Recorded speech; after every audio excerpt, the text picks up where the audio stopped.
ಒಂದ್ ಕಡೆ ಶಾಸಕ ಬೈರತಿ ಬಸವರಾಜ್ ಪೊಲೀಸ್ ಕಸ್ಟಡಿಯಲ್ಲಿದ್ದಾರೆ. ಭೂ ವ್ಯವಹಾರವೇ ಈ ಹತ್ಯೆ ಹಿಂದಿನ ಕಾರಣ ಅನ್ನೋದು ಮೇಲ್ನೋಟಕ್ಕೆ ಬೆಳಕಿಗೆ ಬಂದಿದೆ. ಆದರೆ ಸದ್ಯ ಬಯಲಾಗಿರುವಂತಹ ವಿಡಿಯೋವೊಂದು ಈ ಅನುಮಾನವನ್ನ ಬಲಗೊಳಿಸಿದೆ. ಜಗ್ಗಾ ಅಲಿಯಾಸ್ ಜಗದೀಶ್ ಜೈಲೂಟ ತಿಂತಾ ಇರೋದು, ಶಾಸಕ ಬೈರತಿ ಎದೆನೋವು, ಟ್ರೀಟ್ಮೆಂಟ್, ಜೈಲು, ಕಸ್ಟಡಿ, ವಿಚಾರಣೆ ಅಂತ ನಿತ್ಯ ಹಿಂಸೆ ಅನುಭವಿಸ್ತಾ ಇರೋದು ಎಲ್ಲದರ ಅಪ್ಡೇಟ್ ಇಲ್ಲಿದೆ.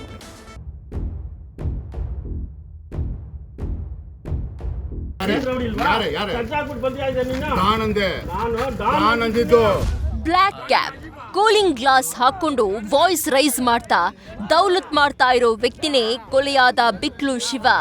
ಈ ಕಡೆಯಿಂದ ನಮ್ಮ ಬಾಸ್ ಬಗ್ಗೆ ಮಾತನಾಡಬೇಡ ಅಂತಿರೋ ವ್ಯಕ್ತಿ ಆಟೋ ಜೈ. ಬಿಲ್ಡಪ್ ಕೊಡೋ ಮಾತುಗಳನ್ನಾಡ್ಬೇಕಾದ್ರೆ ಬಿಕ್ಲು ಶಿವ ಆ ಎರಡು ಮಾತಾಡಿದ್ದೇ ತಪ್ಪಾಗಿ ಬಿಟ್ಟಿದೆ. ಏರಿಯಾ ಜನರ ಮುಂದೆ ಜಗ್ಗನನ್ನ ಡಾನ್ ಅಂತ ಹೇಳಿದ್ದ ಬಿಕ್ಲು ಶಿವ ಜಗ್ಗನನ್ನ ಡಾನ್ ಅಂತ ಇದ್ದಂತೆ ಜಗಳಕ್ಕೆ ಮುಂದಾಗಿದ್ದ ಆಟೋ ಜೈ. ಇಲ್ಲೇ ಇದೇ ಕಿರಿಕ್ ಕೊಲೆಯಲ್ಲಿ ಅಂತ್ಯ ಕಂಡಿದೆ.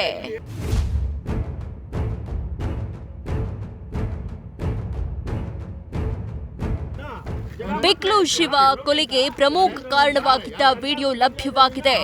ಬೈರತಿ ಬಸವರಾಜ್ ಅರೆಸ್ಟ್ ಆಗ್ತಾ ಇದ್ದಂತೆ ವಿಡಿಯೋ ವೈರಲ್ ಆಗಿದೆ. ಜಗ್ಗ ಬಿಕ್ಲು ಶಿವ ವಿರೋಧಿಗಳಾಗಲು ಕಾರಣ ಇದೇ ವಿಡಿಯೋ ಎನ್ನಲಾಗ್ತಾ ಇದ್ದು, ಕೆತಗನೂರು ಬಳಿ ಜನರ ಮುಂದೆ ಜಗ್ಗನನ್ನ ಡಾನ್ ಎಂದಿದ್ದ ಶಿವ ಇದೇ ವಿಚಾರಕ್ಕೆ ವೈರತ್ವ ಶುರುವಾಗಿದೆ.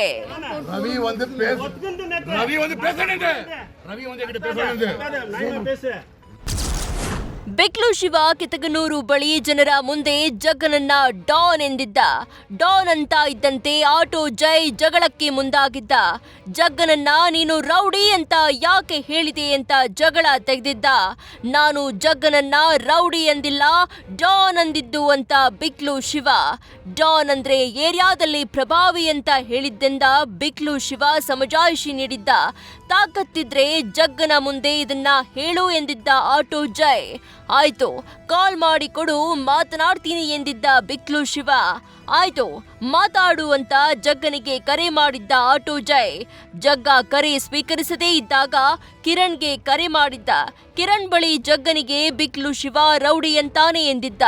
ಇದರಿಂದ ಸಿಟ್ಟಾದ ಕಿರಣ್ ಅವತ್ತಿನ ರಾತ್ರಿಯೇ ಶಿವನ ಜೊತೆ ಗಲಾಟೆ ಮಾಡಿಕೊಂಡಿದ್ದ. ಅವತ್ತಿನಿಂದ ಜಗ್ಗ ಮತ್ತು ಶಿವನ ನಡುವೆ ವೈಮನಸ್ಸು ಶುರುವಾಗಿತ್ತು. ಇದಾದ ಕೆಲವೇ ದಿನದಲ್ಲಿ ಜಗ್ಗನ ಮೇಲೆ ದೂರು ನೀಡಿದ್ದ ಬಿಕ್ಲು ಶಿವ.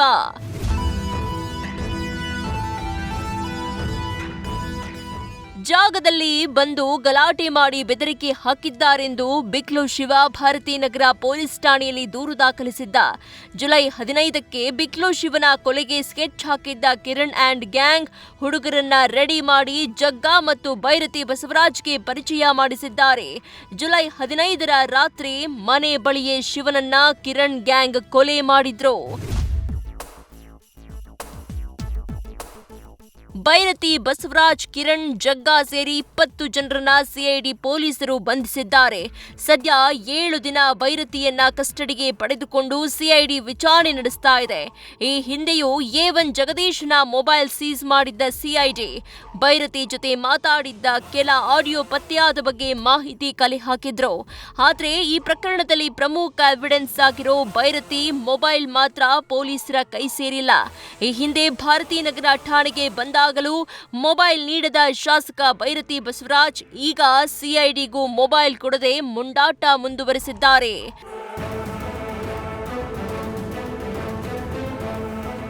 ಜಗ್ಗನ ಜೊತೆ ಶಾಸಕ ಬೈರತಿ ತಮ್ಮ ಮೊಬೈಲ್ನಿಂದ ಮಾತಾಡಿದ್ರ ಅಥವಾ ಬೈರತಿ ಪಿಎ ಮೊಬೈಲ್ನಿಂದ ಮಾತನಾಡಿದ್ರ ಅನ್ನೋದ್ರ ಬಗ್ಗೆ ಸಿಐಡಿ ಪೊಲೀಸರು ತನಿಖೆ ನಡೆಸುತ್ತಿದ್ದಾರೆ. ಈ ಹಿಂದೆ ಶಾಸಕ ಬೈರತಿ ಬಸವರಾಜ್ ಪಿಎ ವಿಚಾರಣೆ ನಡೆಸಿದ್ದ ಸಿಐಡಿ ಮೊಬೈಲ್ ನೀಡದೇ ಇದ್ರೆ ಕೇಸ್ನಲ್ಲಿ ಸಾಕ್ಷ್ಯ ನಾಶ ಸೆಕ್ಷನ್ ಸೇರಿಸಲು ಸಿದ್ಧತೆ ನಡೆಸಿದೆ. ಸರ್ಚ್ ವಾರೆಂಟ್ ಪಡೆದು ಶಾಸಕರ ಮನೆ, ಕಚೇರಿ ಸರ್ಚ್ಗೆ ತಯಾರಿ ಮಾಡಿರೋ ತನಿಖಾ ತಂಡ ಕೋರ್ಟ್ನಿಂದ ಅನುಮತಿ ಪಡೆದು ಮೊಬೈಲ್ ಹುಡುಕಾಟಕ್ಕೆ ಮುಂದಾಗಿದೆ. ಒಟ್ನಲ್ಲಿ ಪೊಲೀಸರ ತನಿಖೆಗೆ ಶಾಸಕರು ಸಹಕರಿಸದೇ ಇದ್ದಲ್ಲಿ ಈ ಕೇಸ್ ಮತ್ತಷ್ಟು ಸಂಕಷ್ಟ ತಂದುಕೊಡೋ ಲಕ್ಷಣಗಳು ಎದ್ದು ಕಾಣ್ತಾ ಇದೆ. Shivakumar, news first crime bureau. News first ನಿರ್ಭೀತಿಯಿಂದ ನಿಮ್ಮ ಪರವಾಗಿ.